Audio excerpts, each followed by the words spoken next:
Pati mga ibon ay kailangang malaya para makakilos ng mabuti. Happiness is freedom from others.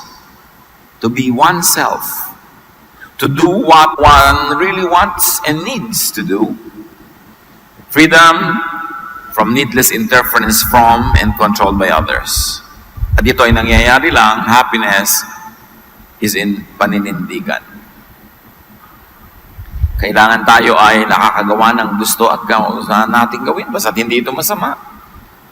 Tayo ay malaya mula sa panghihimasok, pakikialam, pagkontrol ng iba. Basta't ang ating gustong gawin ay hindi naman masama sa atin o sa ating kapwa. Kailangan manindigan. At ito ang isang kailangan matutunan ng napakarami sa ating mga kababayan. Ang galing-galing nating makisama, pero ang hina sa paninindigan. Kaya madalas maapi, madalas maabuso, madalas nasasakripisyo ang sarili nating buhay para sa bisyo at kapritsyo ng iba. Paano manindigan? Saan maninindigan? Ano-anong mga larangan ng buhay ang dapat ipaglaban at panindigan? Choose your friends and companions. Isa yan sa unang-unang dapat panindigan natin. Hindi kahit sino na lang nakasama nyo, yun na yung kaibigan nyo. Proverbs 13:20, wise friends make you wise, but you hurt yourself by going around with fools. Iron sharpens iron. Pag matino ang kasama, titino ka. Pag ang kasama mo'y hangal, mahahangal ka rin at mapapahamak. So huwag makisama sa lahat at kahit na lang sino. Pinipili ang pinakikisamahan. Pinipili ang pinakikihalubiluan, pinakikisangkutan, pinakikipagmabutihan. Pinipili. Huwag makisama sa dominante, sa controlling, sa oppressive, sa manipulative na tao. May mga tao na pagkasama mo, yung gusto na lang niya lagi ang nasusunod, hindi ikaw. Kahit kailan yung gusto mo, puwera na lang. May mga tao na kinokontrol ka, paano ka kikilos, anong kakainin mo, anong gagawin mo, sinong mamahalin mo. May mga taong inaapi-api ka na dahil control ka na. Katawan mo lang yun nandyan, pero yung ulo, wala. Ulo niya nakasuot sa ulo mo para yung gusto niya ang masunod sa katawan mo. And there are people who are manipulative. Dadaanin ka sa iyak para ka makontrol, maawa ka. Dadaanin ka sa sigaw para ka matakot. Susunod ka rin sa kanya. Iba-blackmail ka. Pag hindi ako nasunod, magpapakamatay ako. Yung mga ganon. Huwag makisama sa ganon mga tao. Sino man sila, kahit sila kamag-anak. Kasi meron kang buhay na dapat mong ibuhay, meron kang anino, meron kang pangarap, meron kang personalidad na hindi mo dapat ipailalim sa iba. Nagpapailalim ka lang kung bata ka pa, formative years. Kasi hindi pa alam ng bata ko ano talagang tama at mali, alin ang mapanganib at ligtas. Kaya talaga ang mga bata dapat obedient sa magulang, dapat masunurin. Pero dumarating ang panahon na pakonti na ng pakonti yung bulag na pagsunod dahil pasimulan mo ng paiiralin ng pangangatwiran ang pag-iisip para sa sarili. Bagamat sa lahat ng yan, kung meron tayong gustong hindi sundin sa ating mga elders, kailangan very polite pa rin at magalang pa rin tayo sa pagsasabi nun. Dumarating ang panahon na nagkakaroon ka na talaga ng malinaw na kagustuhan sa buhay, malinaw na mga layunin, hindi mo kailangan gustundin ng lahat ng matatanda sa buhay mo. Kahit hindi yun ang gusto mo sa buhay. Pero maging polite ka, ayoko po kayong sundin po. At bakit? Kasi hindi naman po yan ang talent ko, hindi yan ang calling ko, hindi yan ang gusto ko sa buhay po. Polite ka pa rin. Pero pwede kang mag-disagree. Kanya-kanyang buhay tayo kahit tayo magkakamag-anak, magkakapatid, mag-aasawa. May mga iba tayong personalidad na dapat mangyari. At kawawa yung tao na nabuhay na lang at inabutan na ng kamatayan, hindi niya na ipabuhay ang tunay niyang pangarap, hindi na niya mahal ang tunay niyang mahal, hindi niya nagawa ang tunay niyang gustong gawin, tapos namatay na lang siya at naging alikabok ang kanyang katawan, sayang. Very importantly, sa paninindigan, do not give in to bad people. Do not accommodate and follow bad people. Masamang tao. At ang bad dito, napakahulugan natin, hindi lang yung morally wrong.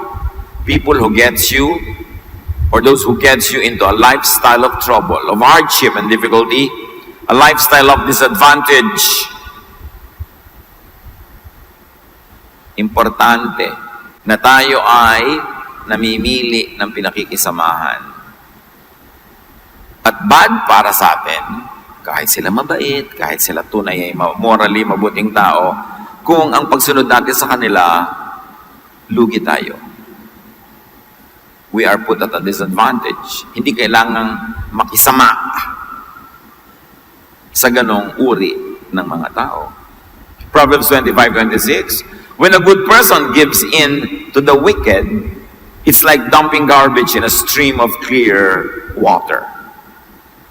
Pag ang mabuting tao ay sumusuko at nagbibigay, nagpaparaya sa masama, para daw na nagtatapo ka ng basura sa isang napakalinis na batis. At ang batis na yun ay ikaw at ang basura ay siya. Pag pumapayag ka sa masama. And remember, we say masama, hindi lang morally wrong, kundi yung masama para sa'yo.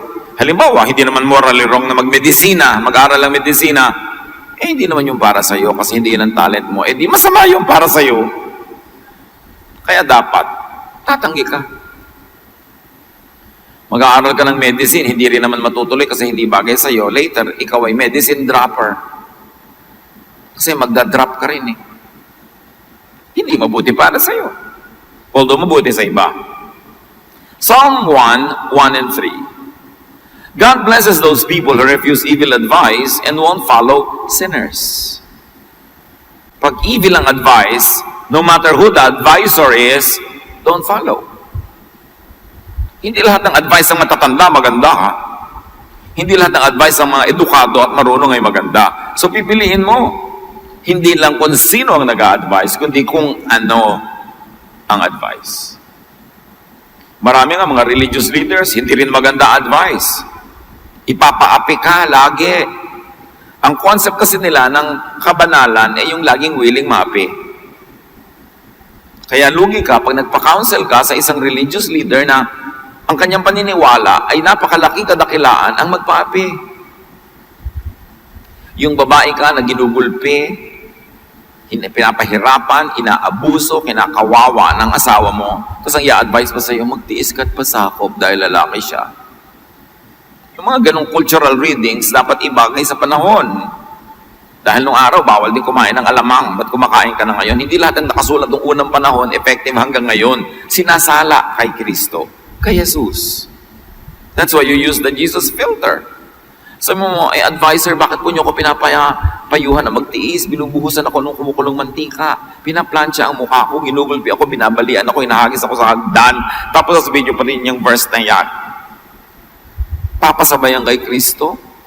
Na niyong babae nga na nahuli sa pangangalo niya, hindi ipinabato. Ako ni hindi nangangalo niya, ipinapabato niyo ako. Anong klaseng advice yan? So kailangan sa mga ganyan, paninindigan.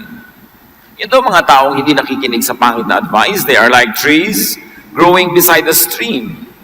Trees that produce fruit in season and always have leaves.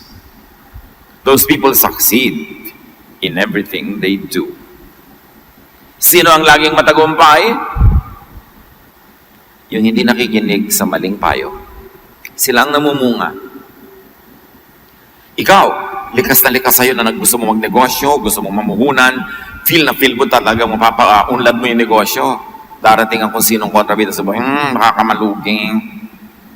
Na lang, masukan ka na lang sa City Hall, kahit may baha, may bagyo, may lindol, susweldo ka tuwing akinset katapusan. Hindi yun ang calling mo. Hindi yun ang good for you. In fact, it's bad for you. Pag may pangarap ka, tapos gusto kang i-clip ng mga iba, ang pakpak mo, gusto nilang itali, pigilin kang lumipad, huwag kang makinig.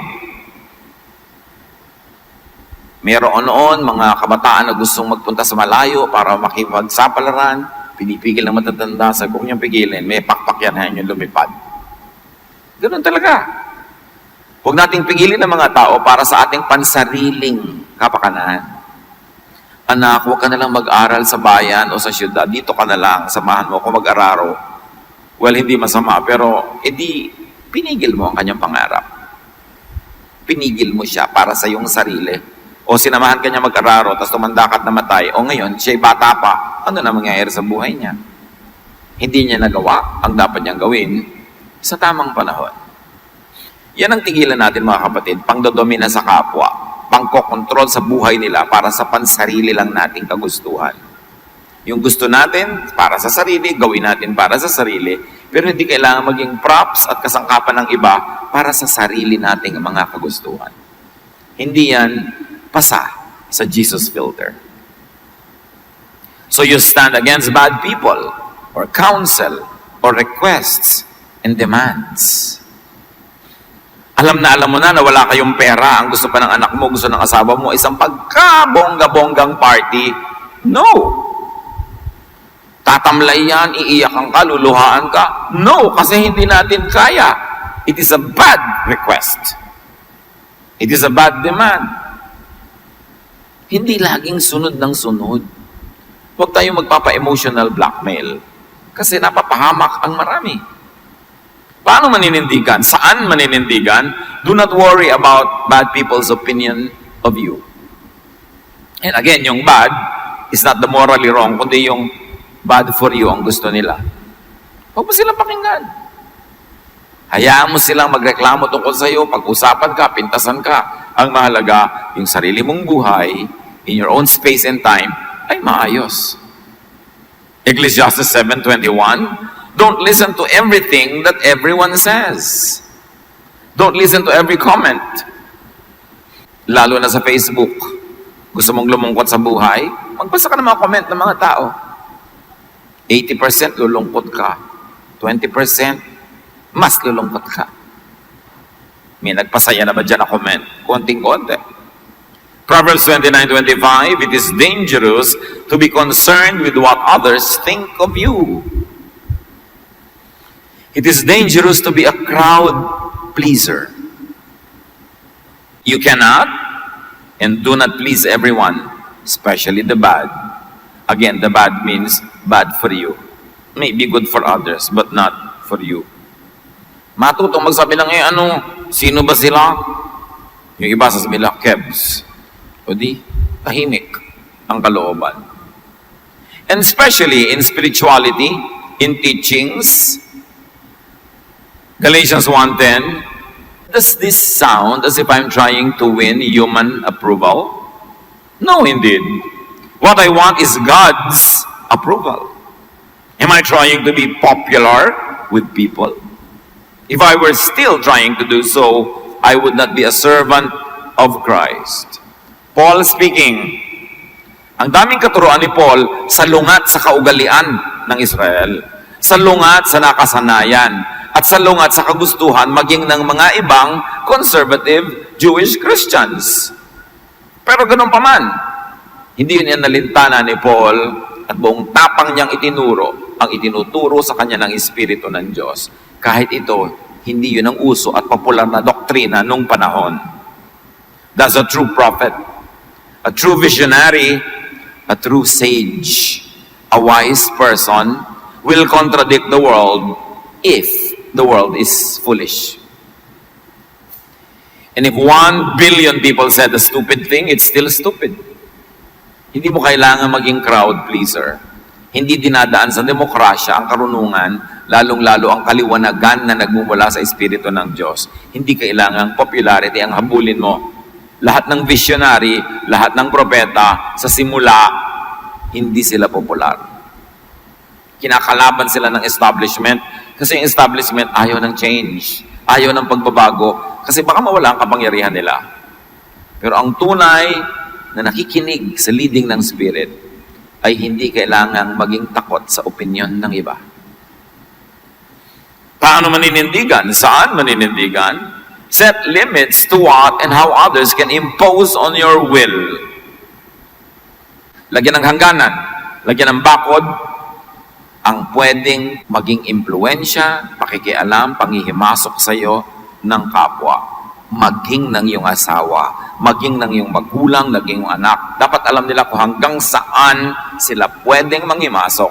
And you have a private inner sanctum na hindi pwede. Yun ang paninindigan. Yung mga mag-asawa sa simulang-simula pa lang na kanilang pagsasama, dapat clear na yon. Dear, hindi ako naglalaban ng medyas. Kung gusto mo magkasundo tayo, huwag mong palaban sa akin. Dapat clear. Pero marami kong ibang lalaban. Gusto mong laban ko ang lahat ng kortina ng buong templo? Gagawin ko. Gusto mong ipagluto kita? Kamutin ko likod mo? Pwede. Pero may ayaw ako eh. Yung ayaw ko, huwag mo ipilit. Dapat clear yun. Hindi yung buong buhay mo lumuluha ka tuwing lalaban mo yung medyas niya. Dahil ayaw mo pala. Ewan ko kung bakit mo ayaw. Pero ayaw mo eh. At meron kang karapatan doon.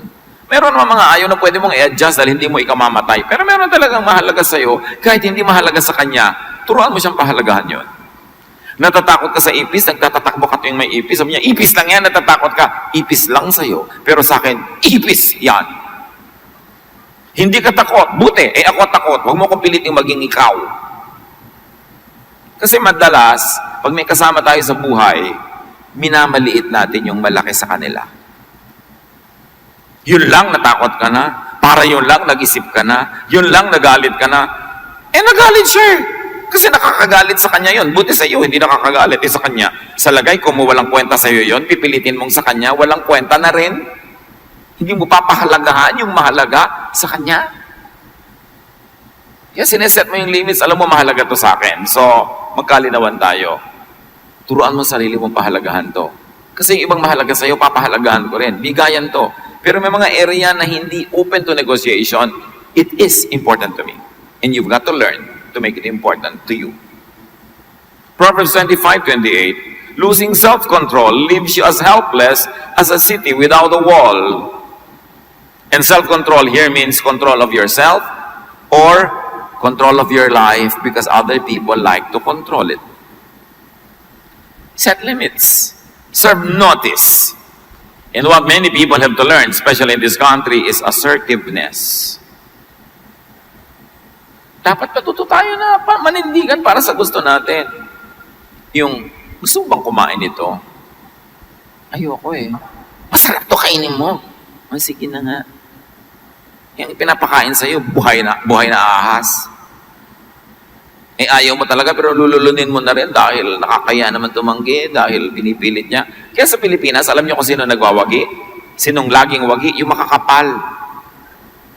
Yung makakapal ang sikmura, matatapang ang sikmura. Ang tahitahimik niyo sa elevator, nagugulo ang gulo niyo. Buhay niyo dahil sa dalawang madaldal na ang lakas mag-uusap.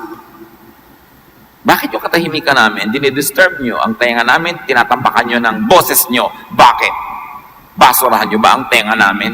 Hindi ba public space ang elevator? Ba't kailangan kong marinig ang problema mo sa asawa mo?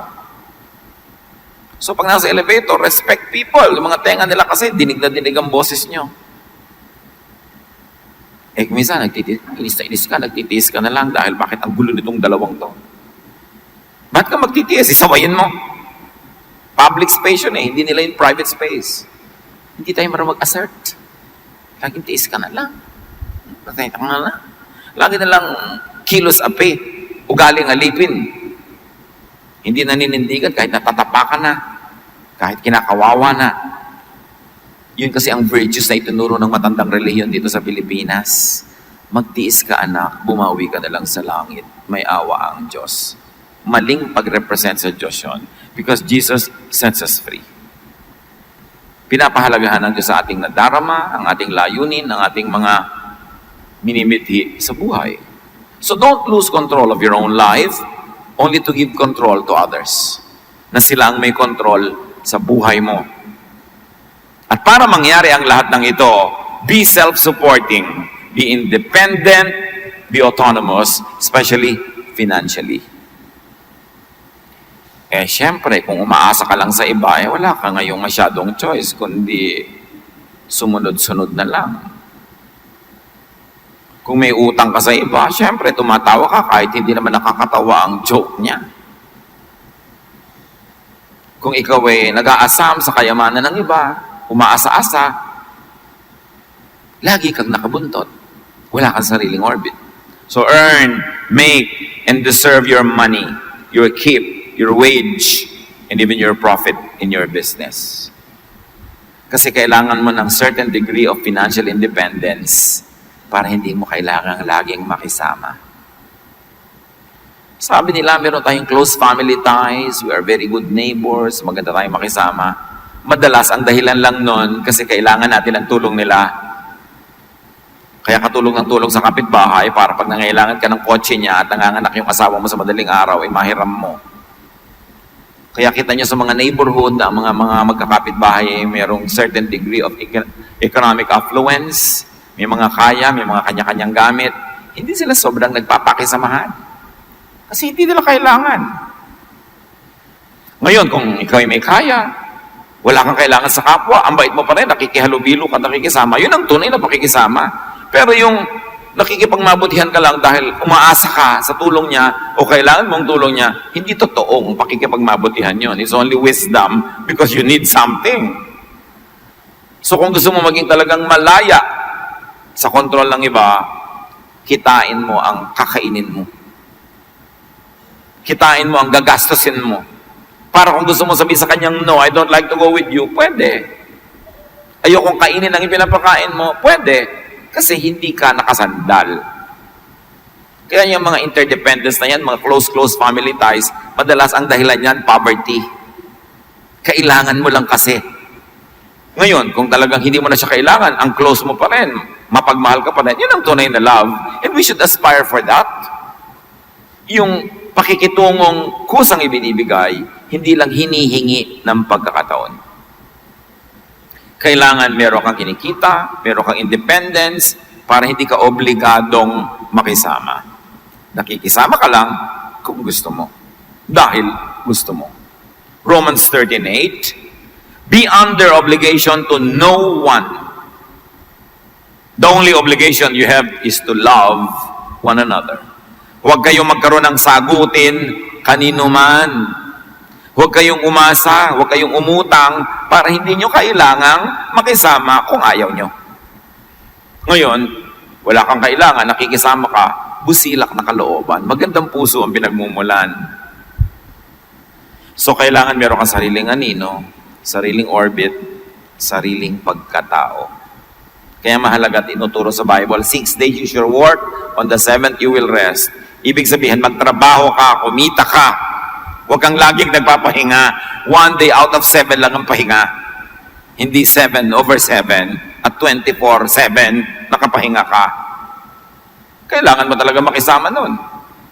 Kasi aasa ka sa iba. People of God, do not be enslaved by others' impositions. Be free. Gawin nating goal, maging malaya, manatiling malaya, at magpalaya rin ng iba. Kung ayaw mong kinokontrol ka, huwag ka rin mang-kontrol. Ito ang gusto mong isuot, edi isuot mo sa katawan mo, pero huwag mong isuot sa katawan ng may katawan, hayaan mong isuot niya ang gusto niya. 2 Peter 2:16, you are free, but you must not use your freedom as an excuse for doing wrong, especially for controlling others. 2 Timothy 1:7, sapagkat ang espiritong ibinigay sa atin ng Diyos ay hindi espiritu ng kahinaan ng loob, kundi espiritu ng kapangyarihan, pag-ibig, at pagpipigil sa sarili. Hindi virtue na maging mahina ang loob to the point na kinukonsente mo ang mang-aapi dahil nagpapaapi ka. Kinukonsente mo mga dominante dahil nagpapadomina ka. Hindi ka nilikha ng Diyos para maging anino ng iba. You are wonderfully, powerfully, lovingly created by God. Huwag mong pagtaksilan ng Diyos sa pagtalikod sa kanyang disenyo para sa iyo. Dahil ang pinaiiral mo sa buhay mo ay yung gusto ng iba. Kailangan yung gusto ng Diyos ang mangyari sa iyong buhay. So do not personally impose on others, even if you could.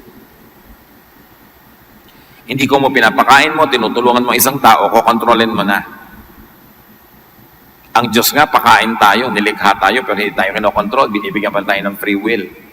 Tayo pa, na nagbibigay lang ng konti-konti, paminsan-minsan, kukontrolin na natin ang kapwa. 2 Corinthians 12:14, ito ang ikatlong pagpunta ko riyan, sabi ni Paul, at hindi pa rin ako magiging pabigat sa inyo. Isa laging inuulit-ulit ni Pablo na tema sa kanyang mga sulat, pagpupunta siya sa mga churches, hindi siya pabigat. Ngayon, kung ano man naibigay sa kanya, nakusang loob, edi salamat, mabuti, pero hindi siya namimilit. Acts 15:10, now why are you trying to make God angry by placing a heavy burden on those followers? This burden was too heavy for us or our ancestors. Ang tinutukoy dito, mga religious regulations na ang bigat sundin, sabi tayo nga, hindi natin nasunod yan eh. Ipapasunod nyo pa sa ibang mga bagong mananampalataya ngayon. But of course, the meaning can be extended to every area in life. Huwag mong pabigatin ang buhay ng kapwa. The goal of Jesus was to give rest. Sabi niya, my yoke is easy, my burden is light. Si Jesus nga, pinapagaan ang dala natin, tapos tayo magpapabigat sa iba. Again, kaya mahalaga yung financial independence, yung magtrabaho ka, kumita ka. Kung kaya pa ng katawan mo, hindi ka masyadong bata o matanda o wala kang sakit, sikapin mong tumindig sa sariling paa para hindi ka pabigat sa kapwa. Napakarami kasing pabigat. Kasi maraming martir. Bakit maraming pabigat? Pinapayagan ng mga martir, nagmamartir sila. Siguro taga Cavite. 13 martires. Although iba yon, mga hero yung mga yon. Pero, bakit ka magpapakamartir dahil sa mga batugan mong kamag-anak? Bakit ka magpapakakuba ka trabaho para bigyan yung mga tamad mong kapatid?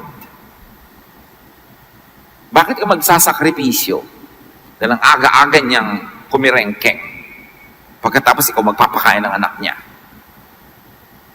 Bakit ka magsasakripisyo sa adik-adik mong kapatid? Hindi nag-aaral ang pinag-aaral, tatamad-tamad, ang dami-daming binuntis, tapos ikaw ngayon magpapagatas.